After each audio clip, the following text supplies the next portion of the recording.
You come from a space of not worthiness, right? That you're not confident. And when we're doing business, we want people to know that they should be really confident working with you, that you're going to cross all your T's and dot all your I's and just be great. So there shouldn't be words like, it'd be my honor, It's no, I'm going to kick butt and take names for you,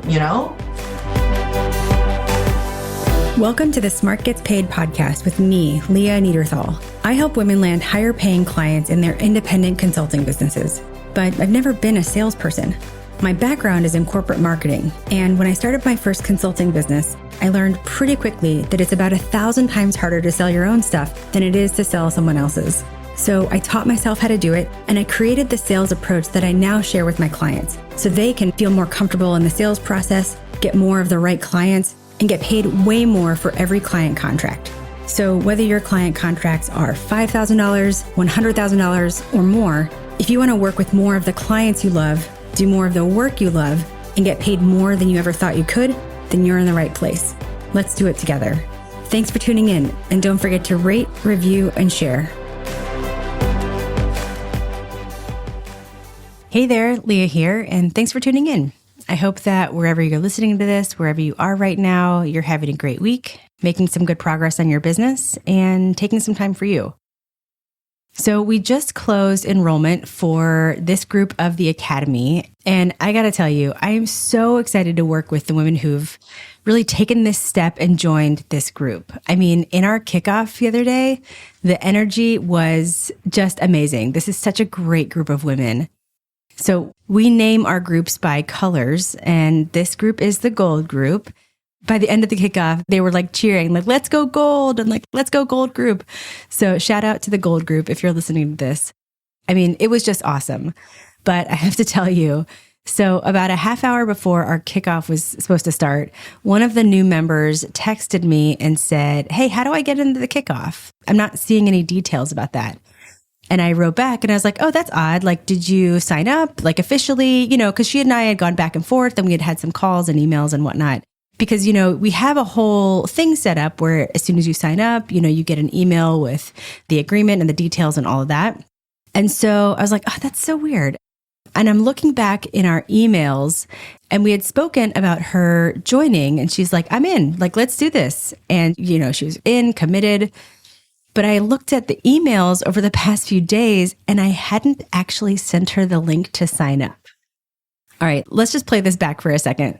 I'm a sales coach. I teach people how to get clients, and I had forgotten to send the link to a client to actually sign up. I mean, are you serious? So, hey, okay, major sales tip.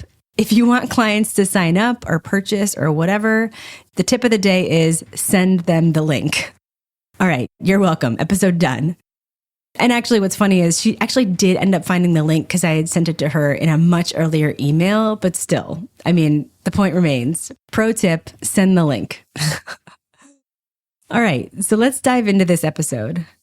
So there's a lot out there about how to start a business, or how to get your first clients, or how to do your first big launch or whatever. Doing that is really exciting. And frankly, there are a lot of people who are coaching on that. But what happens when you've been running your business for a while? The excitement of starting a business is gone.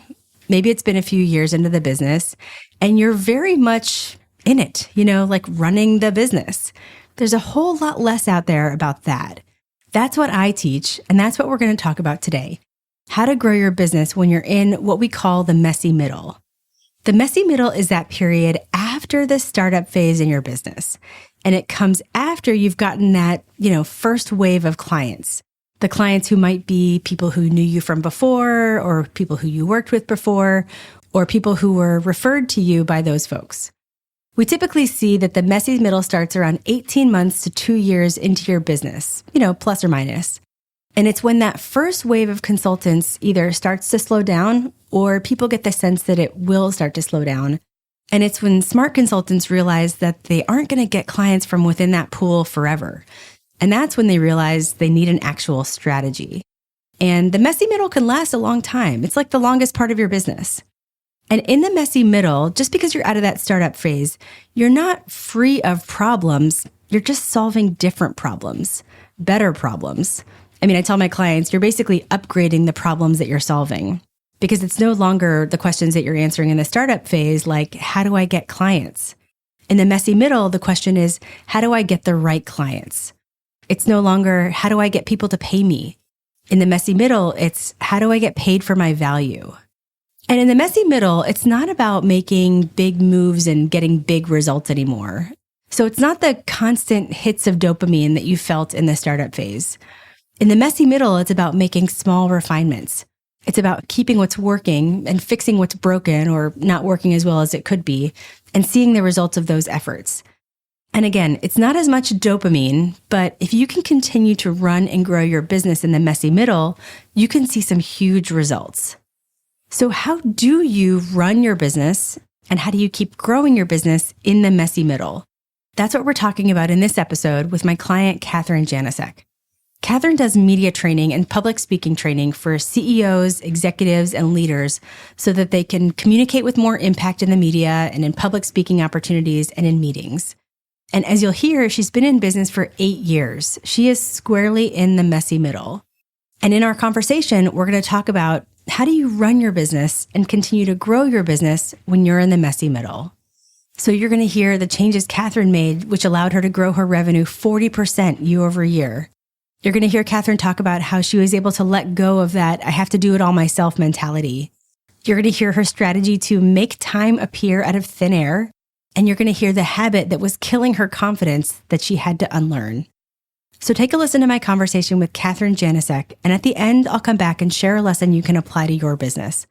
And then hopefully someday soon, you'll partner with us to help you build your consulting business and you'll come back on the podcast and share your story. Enjoy.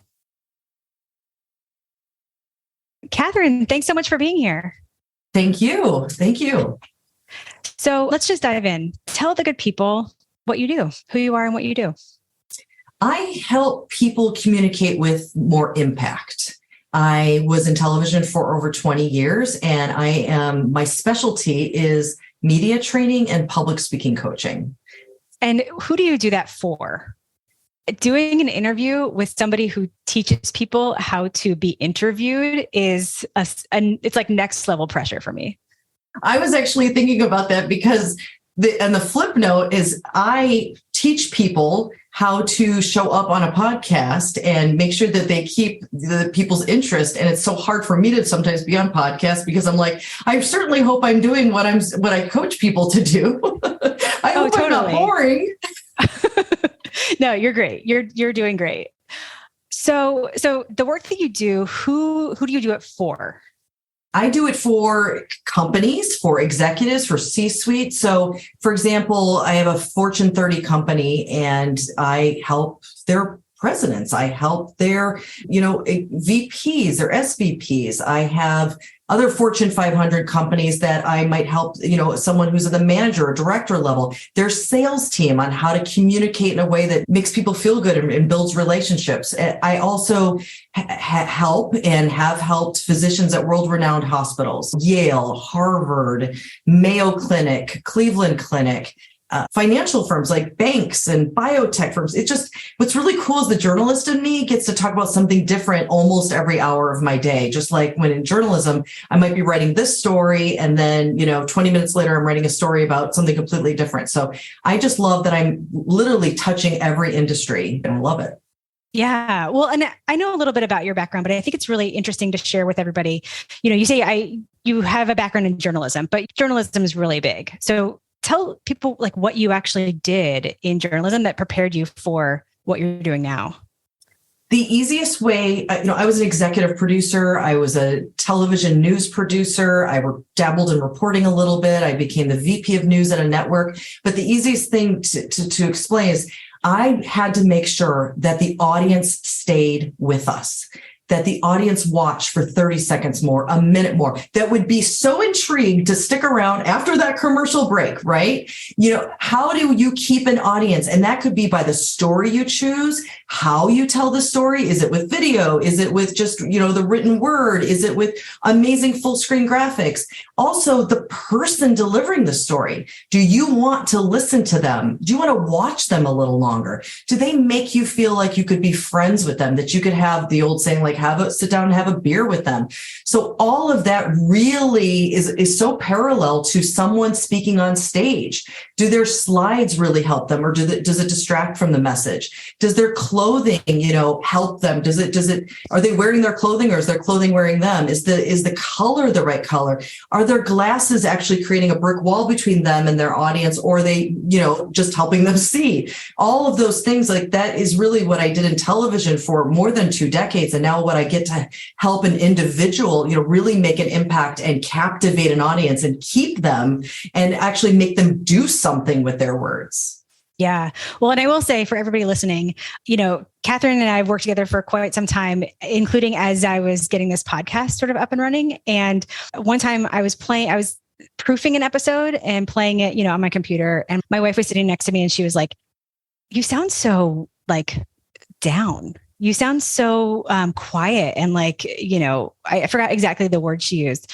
And of course, in that moment, I was like, you don't know anything. Like, this podcast, I love this podcast, blah, blah, blah. And then as I sat with it, I was like, maybe I do. But what did I do next? I sent you a message, Kathryn, over Voxer. And I was like, this is what Emily says. Like, is this true? And you got back to me and you're like, yeah, that is true.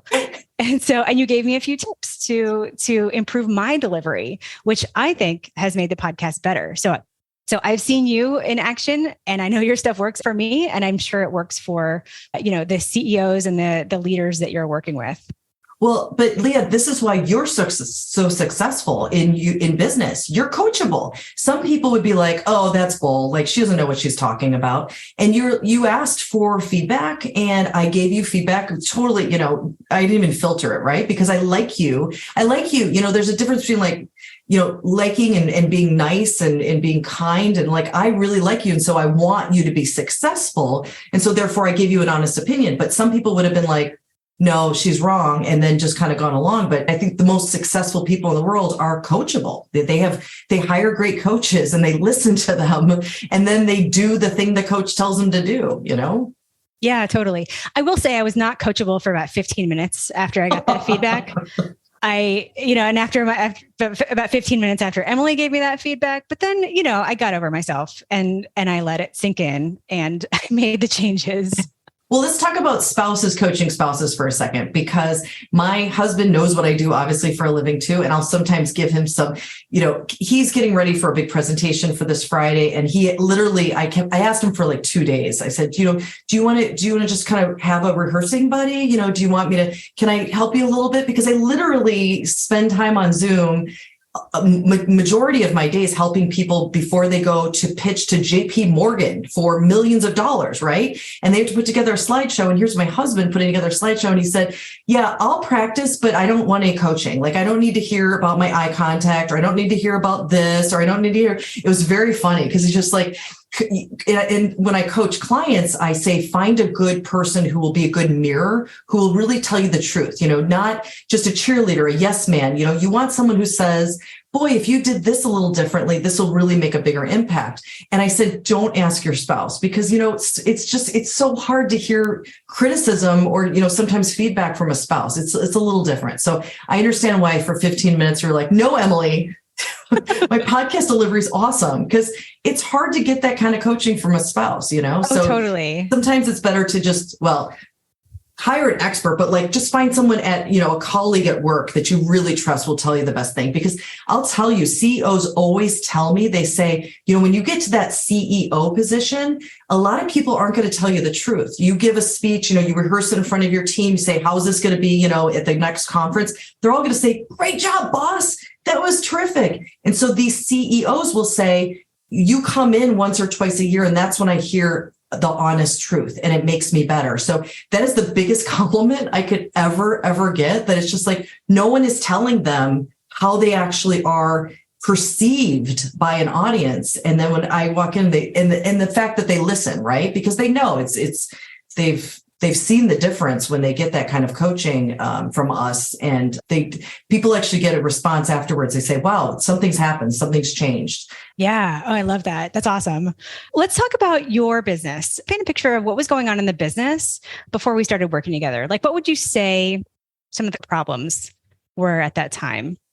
I'd say we were good, and we are really good at the customer piece, like actually delivering the value of our service. The part that I don't know if I was bad or good at, but I definitely had a mindset for sure issue with, was sales in general. One is, does my proposal look right? What do other people's proposals look like? I really didn't know literally how to write a good proposal, what goes in it, what order, and then also just some kind of system or process on how to get the proposals out the door faster. Because when you've got a busy week and you have several discovery calls or whatever it is, then they really add up. And I was doing those all weekend and all night long too. No one knows how to price themselves until they start getting yeses or nos or whatever. So I didn't know how to price our services correctly. It was the getting new business and actually being able to explain what you can do for them and how to price it. That was a big issue. Yeah. Yeah. Well, how long have you been running your business? We're in year 8. Year 8. Okay. So, and solving those problems or getting some clarity on those problems, what were you hoping it would do for you, for the business? Well, bring in more revenue for sure, because if we could move faster, if we could price right, have better margins and really get paid for the kind of value we bring to companies. Like, one is your revenue is going to go up, especially because we do a great job. And I also wanted the proposal, that whole process to go a lot faster. Like, how can we streamline this? How can we not feel like we're reinventing the wheel every single time? How can we define those products better? Packages, products, services, because I felt like it is very custom what we do. Every single person and organization has a different need or a different messaging or a different issue, but truly we can systemize kind of like, we come in for 2 days, we come in for a 3-day workshop, we come in for half a day, or we meet you on Zoom for a day. Those things are pretty similar. And you really helped us firm that up so we could not reinvent the wheel every time we had to get a proposal out. Yeah. Yeah. Because I remember it was stressing you out, first of all, but also I think that you were sort of dragging your feet on that process and missing out on some opportunities where they actually did want to work with you. Yeah. Writing proposals is, I don't like saying this out loud because I don't want to scare anyone from ever starting a business or anything, but like, that's my least favorite part of the whole thing. And I want to do the job. Like, I love going in and I love meeting the customer, on the phone or I'm on Zoom for sure. I love doing the job. I love going in and learning about the industry. And I love, helping them achieve their goal, helping them feel a confidence that they've never felt before, helping them with their mindset, helping teach them things, but putting it all together in a proposal it was a drag. I also realized I wasn't asking the right questions. And you taught me how to ask better questions on the call. And then that helped me create better proposals because I was talking directly to their needs that they actually said, and so that was really helpful. So I could deliver a better product for them. Exactly. Yeah. And I want to go back to something you said about, I just want to do the work, right? I mean, you did not start the business. None of the women I talked to started the business because they wanted to sell, right? You start a business because you see a problem, you have a skill set, you want to use that skill set to solve the problem. And that's the part that's like fulfilling. That's the part that gives you energy. And then everything that goes into getting the clients can feel a little bit like a drag or a distraction or something that is taking them away from, like, quote unquote, their real work. But really, the business development process, the sales process, even the proposal itself is like putting gas in a car, right? Like, you need it to be able to even do the work. Right. Yeah. I can't go and make a difference unless I write that proposal. Sadly, no. Mm-hmm. Well, so What would you say are the 2 or 3 things that have been the biggest game changers for you? One is, I would say, I'm not saying this just because I'm on your podcast, but I do have to, and I don't want to say it's just because I am a coach or I'm a trainer, but hiring experts, when I first started my company, I was afraid. I didn't know how much business I was going to get. And so I focused more like a lot of people do. And I had people who are kind of an intern / assistant. So someone in college or right out of college. And as I was able to pay like a higher wage and get someone with a little bit more experience, things moved. Now, where really things moved is hiring coaches or hiring experts to help me with the blind spots I absolutely had. An example would, of course, Leah, I don't know how to do this. So I need help to do it. You're not going to do it for me, but you're going to teach me how to do it so I can do it faster. Okay. Boom, up 40% in revenue year after year, right? So things move faster when you hire someone who is the expert or an expert in it, right? You don't have to buy the expert, but things moved a lot faster. Like a small example, I have an incredible consultant who helps me because her background is so specific in print journalism. So when I write a piece, I wanted to get into like Harvard Business Review or something. If I was to pitch it, I might not get the headline exactly how it needs to be for Harvard Business Review, but this expert does know how to do that. And boom, I was in Harvard Business Review in February. So hiring the right people who are experts instead of just people who are just kind of figuring it out right now. For me, that really, really increased my revenue. So you can focus on the big things, which if you're the CEO is business, right? Who else are we going to be able to help in 3 months, 6 months, or next year? And also making sure that every client that you have right now is blissfully happy. Like those are that is your zone of genius. Exactly. Well, and I think that there are a few phases of this, right? Because I think that when you're just starting out on your business or in your business, you are leveraging a lot of the skills you already have, right? And when you get some of your first clients through people that you knew before or people that want to help you or people that you worked with or what have you, that's that first wave of clients. And you're using some of the skills that you've built up in your career to help the clients that you work with. You already have that. And it's okay to have an intern or, maybe a lower level person to just do some of the things because you have most of what you need. But then you get into what we call the messy middle, which, that first wave starts to slow down. And what we see a lot is like, you just get to the end of the things you already know how to do. And that's not a value judgment. It's just, it is that way, And so when you get to the end of the things that you know how to do, then you either need to learn something or bring in somebody to teach you. And you can't just rely on that intern or low level person. I don't know if that's what you saw as well. Totally. I saw that. And I also saw me spending thousands of dollars on all these DIY courses, where I would have to learn it, on demand on a Sunday night or a Saturday night when I wasn't with a client or I wasn't invoicing or whatever. And guess who never watched any of those videos? Me, I bought all the courses. So that's why when you ask, like, what really catapulted, like what really made a big difference, and it's instead of me trying to figure out how to do ClickFunnels or how to create a website or something, because plenty of business owners do it in the first couple of years. They're like, okay, I'm going to spend all weekend. I'm going to do a WordPress site. And that's a great way to start. And it's way smarter than spending $30,000 or $40,000 on a website in year one. That is definitely the way to go. But once you get out in that messy middle or outside of the messy middle, in order to get out of the messy middle, you really have to hire someone who knows it already, because you're not going to take the DIY course. You may not. Definitely, in my case, there's Marie Forleo, how to save your time or something that I probably bought twice now and never watched. It's like, are you kidding me? It's not just you. I mean, the dirty little secret about courses in that whole industry is that only about 10% of people ever finish a course they buy. 50% of people won't even start the course they've bought. And so, it's not just you, that's the industry. Because who has time to do an at your own pace thing when, our lives are busy?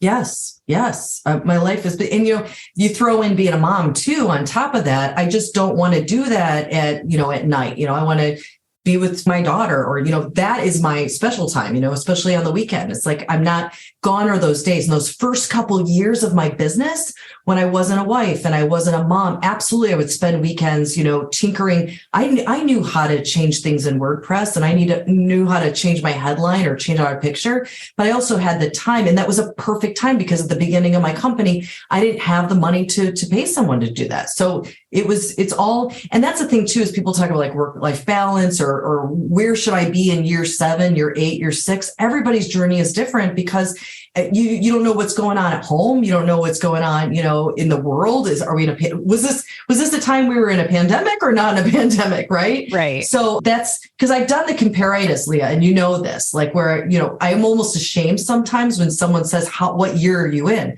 Because I pause when you ask me that. And because I always think I should be different in year 8, because I've seen other people click, say on LinkedIn, oh my gosh, we're at 5 million in 4 years, or 5 million in 5 years. And I do sit there and compare, but I have to remind myself that, my journey's different, or all of our journeys are different. So that's a big thing is probably also to remember is just not, our messy middle might come at a different time than someone else's. Absolutely. And by the way, the messy middle is really long. It's like the longest phase. Right? The startup phase is pretty short, 18 months to 2 years. The messy middle takes a long time. And, what comes after that is also different for everybody. Do you sell the business? Do you fizzle out? Do you just, end it? Who knows? But it's that messy middle that really is the longest phase. Maybe that messy middle comes back at some point too. Like maybe there's a couple different. Oh, totally. I mean, we talk all the time about how as you move on in your business, you just upgrade your problems, right? You're solving more sophisticated problems, right? Right. Because, you're not thinking about how do I get any client? You're thinking about how do I get a contract that's 6 figures, right? Exactly. So, it's not that the problems go away. It's that they just become more sophisticated and more attuned to where you want to take the business. Right. What else has been another game changer for you? I don't know if it's game changer, but I'll call it game changer. The one downing that you talk about, you catch me in it all the time. Can you say what that is for everybody who might not have heard that before? Yeah. Like and I only heard it from you, when you one down yourself, like you make yourself sound like you are less than someone else. For example, we use it in everyday language, and when I coach clients on it, I call it like weak language. It makes you sound not confident. Like that's what I would say. But working with you call it, one downing, and how it comes up is, and anyone listening to this is going to go, oh my gosh, I do this. When we say something like, oh, I'd be so honored to work with you.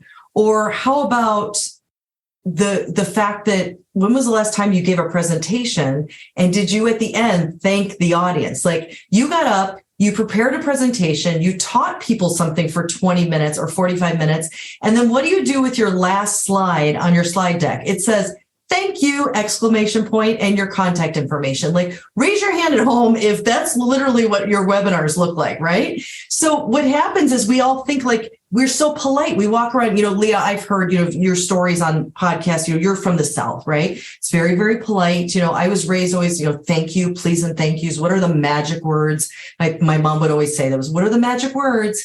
And, I might dare also say, just being a woman in the world, you feel like you have to apologize for just like walking around and being yourself sometimes.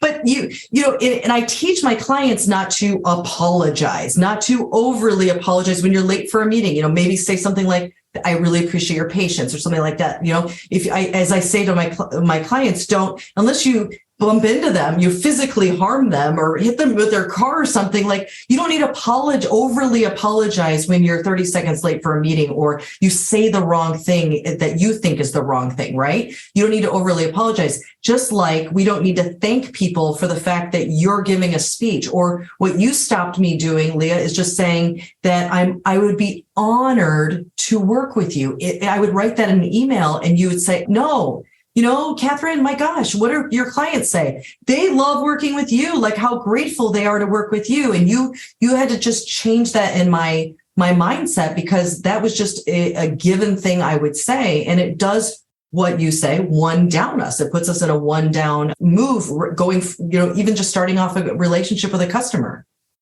Absolutely. Oh, it's like my big, if people learn nothing else from me ever, I hope it's this, right? It's that huge. Like when you, what they call one down yourself versus one up yourself, but one down yourself, it teaches the clients, it teaches everybody really, but in this case, the clients, how to think about you. And that's not how you position yourself as an expert and an incredible service provider.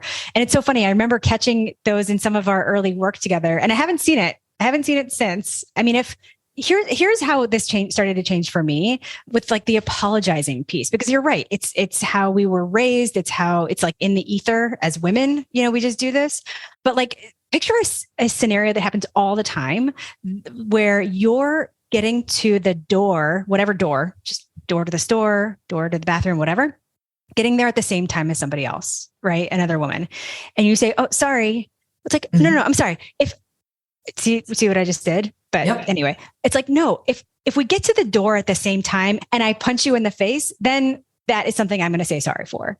Yeah. But if we get to the door at the same time and one of us reaches for it and the other one like realizes that, you can't both open the door, I'm not going to say sorry for that. And so little things, when you start to be aware of the one downing language and especially the apologizing, when I stopped doing that, I felt a lot just more confident, more powerful, and freer. I don't know. There was something that made me feel freer. I don't know. What has this done for you to be aware of this and to change how you're speaking about it?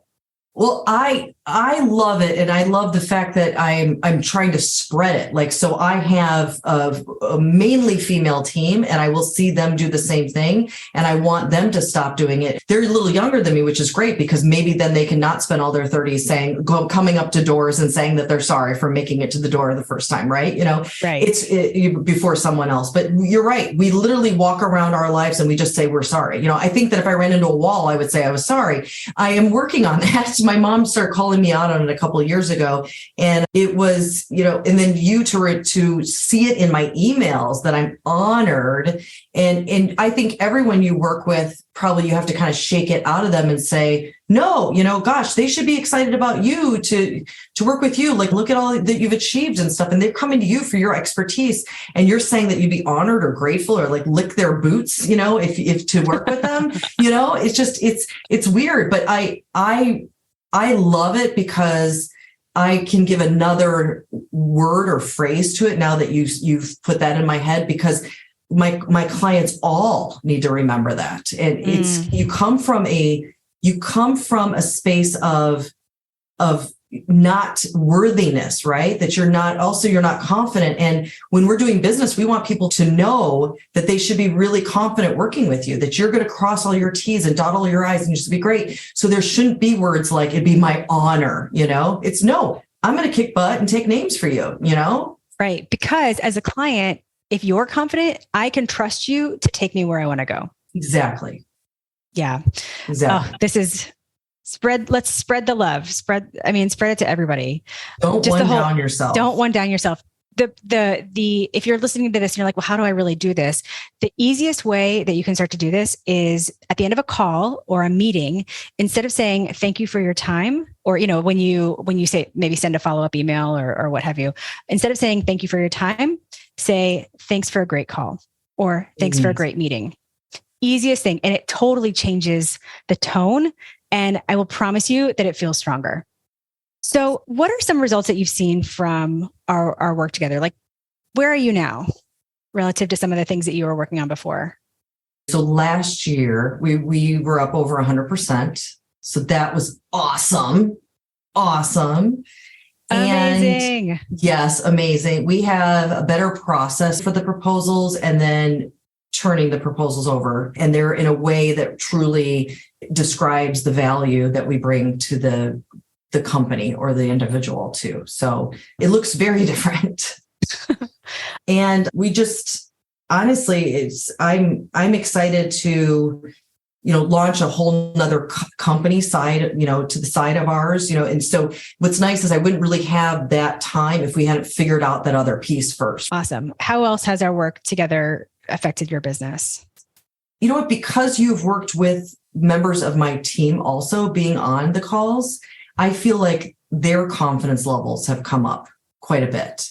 And so what's nice about that is they can call me out. Sometimes we'll do a proposal on Zoom and I'm just, we're working together on it. And I will still go, I don't think that they can afford this. And I might change the price a little bit.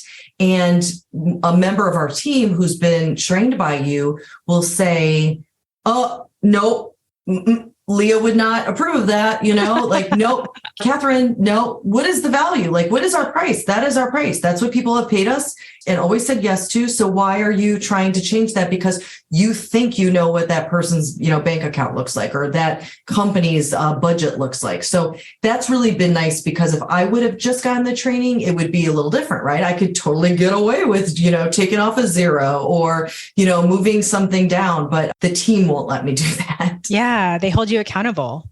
Yes. Oh, I love that. I will tell you the number of people who have shared with me that they have like a what would Leah do thing going on it's really funny. And it makes me feel really good because, not everybody has a team member or team members there to hold them accountable. So if a little voice of me like on your shoulder is holding you accountable, then I'll take it. And it keeps you from, taking off a zero or doing what we call negotiating against yourself on the price. Yes. You should get some bumper stickers. So what advice would you give to other women who are running consulting businesses?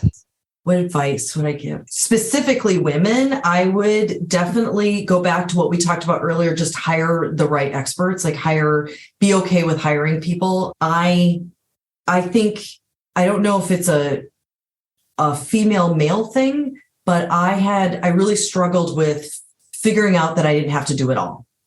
I was definitely raised by a mom who felt like she had to do it all.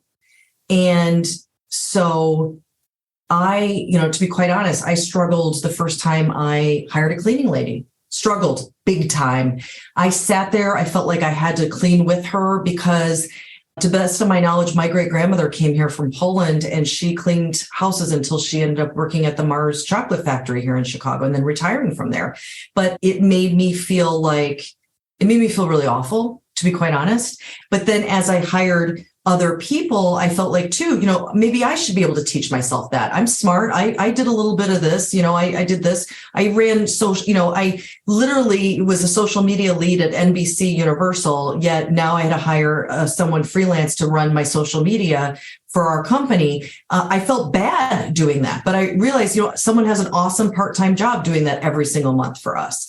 So number one, you're probably going to make more money if you hire experts, right? Because you'll be able to focus on the tasks that you need to do, but also you'll have more time to actually have some self-care too in your life, instead of doing that website till 10 or 11 o'clock. And how good are you really to your team, to your family, to no matter if you have your own, children or whatever, but your parents, your sisters, your cousins, whatever, but you don't need to do it all. You actually should not, because you'll be much more successful personally and professionally if you don't do it all. That's and that's I hate to say it, but it's really a message specifically for female consultants, right?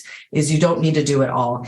And then the other thing is I found in the last couple of months, and this is brand new, so please don't think that I'm some kind of guru, but I teach my clients to steal back their time in their calendar. Okay. So for a long time, I've been teaching my clients, in television, we call it back timing. So that in TV news during that 5 p.m. newscast, that the sports is going to hit at, 5:20 or whatever. So you have to back time what else you're going to put in that newscast before 5:20 or before the commercial break, whatever.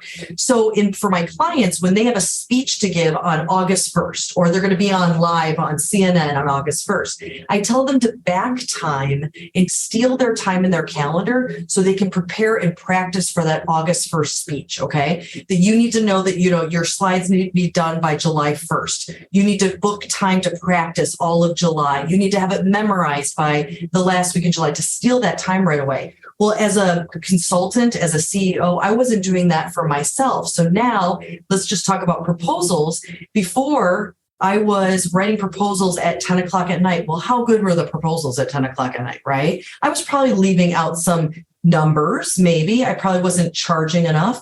I also wasn't probably putting in all those wonderful details I remembered from those calls, because at 10 o'clock at night, what good are you? Or I was doing it 5 a.m. before my daughter woke up on a Saturday, right? And now what we do, we changed it. So we have that, as soon as that discovery call is booked in our calendar, we go ahead 2 days after that and we say, okay, the proposal needs to be delivered. So the day before that, 1 day after the discovery call, the proposal has to be completely written, right? Because then I'm going to go through it, perfect it, whatever it is, put some magic mojo on it and bless it, and it goes out, right? So you have to steal your time. You have to, whatever you have to do. So if it's working out or meditating or making sure you eat lunch or snack or whatever it is, or take a walk outside and get your vitamin D, you have to carve that out in your calendar, because everyone will steal your time.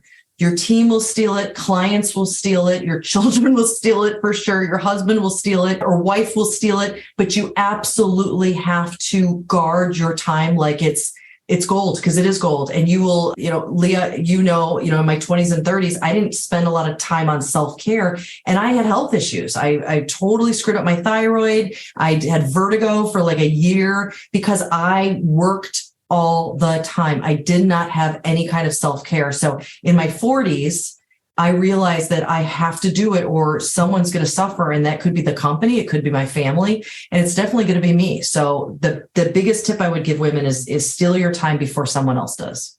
Oh, I love that. And even the phrasing of it, because, these concepts like work-life balance and, make time for yourself and take time for self-care or whatever, all of that are like, those are good in theory, but I just love how you phrased it, steal time, as in you have to do it on purpose, right? As in it's more challenging than just not doing that, right? Because the time will not make itself, right? The time will not steal itself. And you have to steal it back and be okay with it. And I think what you're saying also is just think 3 steps ahead and do it before you get to a critical point, right? Whether that critical point is that something has to get out the door, or the critical point is that you're hurting yourself, or you're sick, or what have you. But stealing time back, to me, just seems more actionable, and it acknowledges all the demands we have on our time from clients, team, family, whatever. So I love this. This is going to go on a Post-it note for me. Good. And it feels a little naughty, doesn't it too? And it's kind of exciting, but you do need to steal your time back. You do. Right. Well, and especially what we were talking about is the expectations that are placed on us and how we exist in the world as women, right? Mm-hmm. Because I think the assumption is that our time will naturally belong to other people, right? And so stealing it back is something that we have to do to sort of change that narrative and how we exist with other people. Right. Is there anything else that you wanted to say that we didn't cover? I have to tell you, helping women find the confidence to ask for what they're worth is it's an incredible legacy to be known for, Leah. So, I think that in general, as women, we may not ask for the kind of salaries that we deserved. We didn't know, we may not have known to ask for raises every year or ask for annual reviews if they weren't being offered. There's so much of a lack of knowledge when it comes about money and employee-employer relationships and client-consultant relationships. And a lot of us as consultants started out as an employee, right? And so not only was our first money memories of like how our parents obviously manage money, that's going to create this foundation, but then also, just how if our bosses said yes or no, or if we knew how to ask for it, right? And we probably didn't learn how to ask for it then. And then all of a sudden we own a company and you're asking people for money. And that's honestly, you don't have a salary to fall back on. So that's going to pay the mortgage or the rent and everything. So there's a real lack of knowledge there. And for you to help empower people to really talk about their value and the value they bring, that's huge. And I really appreciate it. Oh, thank you so much for saying that. That means a lot to me. Kathryn, where can people find you? You can find me at Kathryn Janicek on Instagram or LinkedIn. That's where I'm probably hanging out most days on LinkedIn. That's for sure. Also on our website, KathrynJanicek.com. Well, you did great as the interviewee. You did too. I loved your questions. Thank you. Good job. All right. I had so much fun talking to Kathryn. And if she said anything that spoke to you or helped you, please reach out to her and let her know and thank her.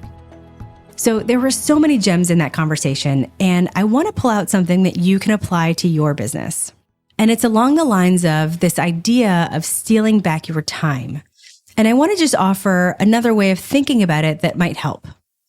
So in the startup world, there's a concept or a name for a certain type of startup called a zombie. In startup lingo, a zombie startup is kind of like an actual zombie. It's not dead, but it's also not really alive. It's still sort of going along, but it's not growing. It's just sort of stagnant. And there are a lot of consulting businesses out there that are zombies also. They're not growing, but they aren't dead either. They're just, going along and staying stagnant. Now, that's not to say that every business has to get to be big, or that every business has to grow in leaps and bounds, or 40% year over year like Kathryn's did. You build the business that's right for the season of your life, and it's totally okay to stay small in your operations. I just did a whole episode on that in episode 82. But the thing is, it's really easy to accidentally become a zombie business when you're in the messy middle. Because again, it's not huge leaps, it's small movements. And you're no longer getting your first clients or your first six-figure year. But even in the messy middle, the reason that a lot of businesses are zombies is because they're not running their businesses with intention. They're just sort of going along. It's like my friend and fellow business owner, Radiah Rhodes says, don't build a house you don't want to live in. And it's not like anybody builds a house they don't want to live in intentionally. They build it accidentally. And we want to build our businesses with intention, by design, not by default. And so it's really hard to build your business with intention when you're spending all of your time serving clients and there's just no time left for you or working on the business. I was talking to a woman who put it this way. She said, I've allowed work to get in the way of building the business. So what happens is that you work so much with your clients and you're working what we call in the business, that working on the business just gets your leftover time and energy, which, let's be honest, there's not a ton of that left over at the end of the day. So to combat this, do what Kathryn does, which is steal back your time. So after this episode is over, go to your calendar and follow her directions and steal back your time. And as she said, it'll take work. It will take more work than simply going on with things as they are, continuing on. But you do it not just to make more time out of thin air. You do it to create space to work on your business. Don't let your business become a zombie business. Build and run your business with intention, with purpose, and build it by design, not by default.